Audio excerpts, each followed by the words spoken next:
It's great here to have Chris Etherington from Price Waterhouse Cooper in Leeds. And Chris, getting straight to the heart of it, I know everyone's really heard of PwC and Price Waterhouse, and it's one of those massive UK names, but what underneath it all do you actually do? Thanks for inviting me on, Alex. So, yeah, PwC, I mean, it's one of those words that you see bandied around in the press around being, we're just a large accountancy firm. Yeah. We work with huge global conglomerates and things like that, and it's actually, like you say, it's a bit impenetrable as to what do we actually do. So in terms of getting down to the nuts and bolts of it, we're essentially problem solvers. I mean, we do a whole variety of things. I can list, a whole different load of different services that we do. So, I do tax advice, we do legal advice, we do investment advice, we do deals, we help people buy and sell companies. We do the boring stuff like the accountancy. Now, my colleagues in accounting won't thank me for saying it's boring, but, that is what we're known for. But we do so much more. We help people get debt funding, a whole host. So it's sort of numbers and a bit beyond. Well, absolutely, yeah. Obviously, numbers-based, but we're not all just mathematicians. So possible common misconception is the types of clients that you help, and I know you've mentioned, look, you do help some of the UK's best names out there, but just give people a feel, because obviously you've got those people, but I've picked up that there is actually a bit of a slant and a change at the moment. To tell you what I do, I mean, I just work with individuals, and most people would be surprised to hear that, probably. I've spent the last decade of my life sitting at the same desk, helping clients of all shapes and sizes, if you like. So I've got clients who are, guys in their bedroom with an internet business to 98-year-old grannies. So, there's all sorts. And it's not just your high net worth Russian oligarchs or what you might think it might be. Common misconception is great to clear that one up. And what about companies on the company side? Because again, you're often seen to be acting for some of the big guys out there, but I think it's fair to be said at the moment you're quite interested as a company in the SMEs of this world. Yeah. So, I mean, if you just took what we call it as private business, and what that basically means is working with individuals, typically owners of managed businesses and privately owned businesses.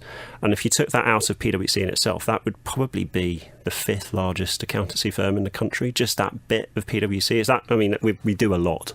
If you look at how many FTSE 100 companies are there in Yorkshire? There's some, but there's not a huge amount. So over 2/3 of what we do is working with entrepreneurs and their businesses, and that's not just huge ones. It's tech startups to very large privately owned businesses. So it's everything in between. If you are a small, medium-sized business, why would you look to the PwCs rather than, say, accountancy firm down the street, so to speak? What is the difference? What are you actually getting? At the end of the day, I mean, you got the benefit of having somebody that is focused on the SME market, but has the benefit of having a global firm behind them. So we can help you from day one as you grow and invest our time. We're quite happy to invest time to start with certain businesses. So I've got a lot of guys who are tech startups, and there's not a huge amount that I'm going to be doing for them, but I just spend time with them on a day-to-day basis and help them grow with them.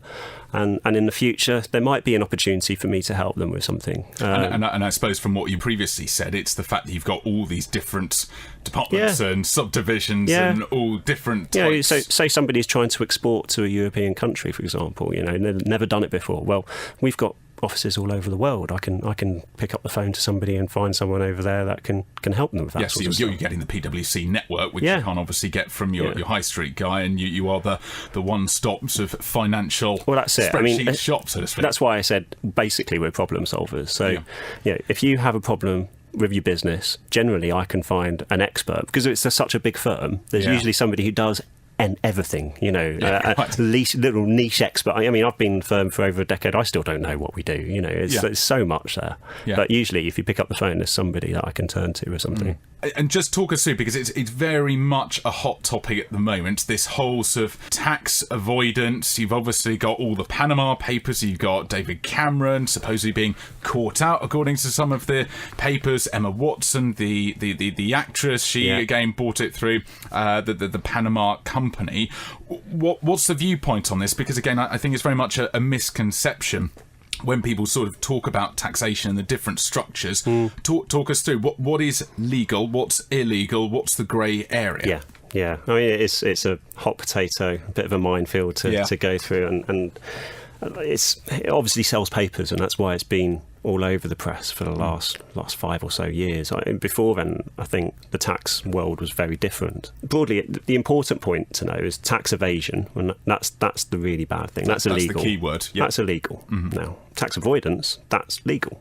So one is a criminal matter. If you're doing tax evasion, there's still plenty of people out there doing that. I mean, if you look at what the budgets and things set when the Chancellor stands up with his little red box and so on, he says how much I'm going to recover from tax evasion. There's plenty of people out there doing that. And that's effectively money laundering. That's criminal. Which is the it can include money laundering. It can just people not paying their tax, basically defrauding the government. Yeah, and then the difference then flipping over to the and obviously we don't do any of the tax. Obviously, clearly, tax avoidance is much broader term. So and again that is bandied around and it is becoming more of a dirty word in itself. But it comes down to confusion that you mentioned. Yeah, It's how do people understand what is genuinely just financial planning, and what is avoidance. And if you look at sort of what the law says, there's case law basically going back donkey's years, which goes along the lines of, and I'll probably paraphrase badly, that somebody is entitled to arrange their affairs in a way that helps to minimise their tax exposure.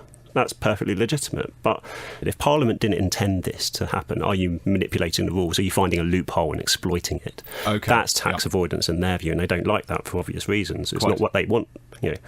Whereas they are obviously happy with financial planning. I mean, tax avoidance is so broad. You could say, investing in an ISA. Yeah. That in a sense is you are arranging your circumstances to pay less tax because there is a government sponsored tax relief there. You can invest in a wrapper like that. So it's effectively it's your role to take and do the tax advice and take your client and their pot of money, no matter what it is, and take it up to the line that is set out effectively by HMRC, but you don't cross it because then, as you said, you're getting into serious sort of nitty-gritty territory, and you're bound to be caught out. And that's where, if you like, the Daily Mails of this world and the media have picked up on it and arguably twisted the facts slightly. Ultimately, it comes down to there are thousands of pages of legislation now. It's impossible for the layman on the street, ordinary citizen, to understand really what the tax rules are. I mean, it's so complex now. And when I started, he had a couple of books, and it's now 12. It's impossible. I can't read all of that. You have to have specialists in each individual field, and some of just doing stuff like a tax return for some people was impossible because there's absolutely no way you can self-assess without some help. So a lot of what we do is actually just try and help people understand what the rules are. It brings us on, I suppose, nicely in terms of, again, another term that's sort of banded around predominantly by the media in terms of offshore funds, whereby you sort of say, well, I've got my pot of money and it's held in the Channel Islands, or it's over in the British Virgin Islands, and all of that. And again, it's tarnished with a similar sort of brush. Are those sort of setups legal, illegal? What are the advantages? What are the disadvantages? I mean, again, it's a term possibly misunderstood, but where are we at the moment in terms of legislation and what's possible? So I mean, like you say, there's a lot of attention on things like Panama. Before then, there was non-doms that came up in the election campaigns and stuff, and a lot of these terms are thrown out into the press, and it's like, oh no, the non-doms are bad. Panama's obviously bad. Offshore structure, that's awful. And the trouble is, a lot of people aren't really interested in the detail. I love tax, but a lot of people don't. Yeah, I know. I'm fairly unique, and I chose to do this. Most people fall into the profession, unless you get really into the detail, and a lot of that's not going to sell papers, is it, if you're going to get really into the detail of it? So it is quite easy for things to get misconstrued. I mean, if just turning to the Panama situation and David Cameron, so he invested in essentially shares in an offshore vehicle. It was set up by his father. I don't know all the details. I haven't looked at it in that much in all the specifics, but broadly it was an entity which paid UK tax. It was distributing its income each year, and David Cameron would have had to declare that on his tax return. So that is the same as you investing in a blue chip company on the stock exchange, as anybody else would. You can do that in an ISA or whatever. If it's paying the same amount as UK tax as it would be in a UK entity, then what's the problem? But people see offshore and tax evasion and tax avoidance and it groups it all. And you just read the headline, don't you? Yeah. Sometimes there are things to be uncovered, and it's perfectly legitimate for people to look at Panama, things like that, and see if there is. I'm sure there will be untoward things that are in there to be uncovered. There's 11 million documents, I think. So it's going to take somebody with a fine-tooth comb to go through it all. But time will tell on that one. Time will tell. Bring it back round in terms of sort of property investment. Again, the sort of the buzzwords is sort of how you structure it for tax efficiency, capital gains, inheritance tax, company structures. How do you actually sort of structure purchases nowadays? Because again, there's so many sort of obstacles. Are there sensible ways, obviously above board, as we've said, that you can actually structure that purchase? What should one actually look out for as a property investor at the moment? Okay. Ultimately, it's a bit fob you off a little bit. It really comes down to your personal circumstances. There's not one set of rules. This is the right thing for a property investor to do. If you're one person's situation may be completely different to another person's. You might have somebody who's married and in a property partnership, say. You might have somebody who's just doing it by themselves. You have to take all of that into account. I mean, if you're married, you might think about things like, who's earning more. So, a lot of the changes at high level are, some of the bigger ones that were announced were around restricting the amount of relief that you can get on your mortgage payments.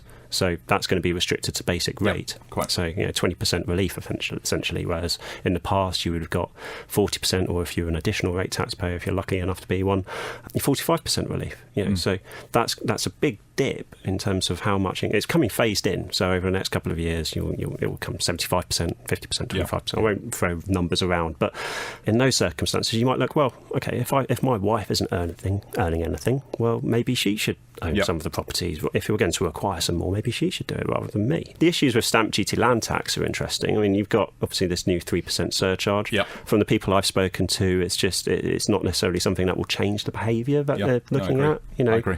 It's more a case of, this is an extra cost we're going to have to incur. It's like a business expense. It's just something that we have to take into account when we're setting our rents and so on to try and get the right sort of profit in the long term. So unfortunately, I think whilst the idea is to disincentivise, I guess, the landlord and buy-to-let market, I suspect it will just be passed on to the tenants in due course. Quite. That's my fear. But again, we will see, because it's very early days. Talk us through, Chris, because I know a lot of people are banding around ideas of, if we're looking to buy property, we'll put it in a limited company structure, and there's sort of limited liability partnerships and all of that.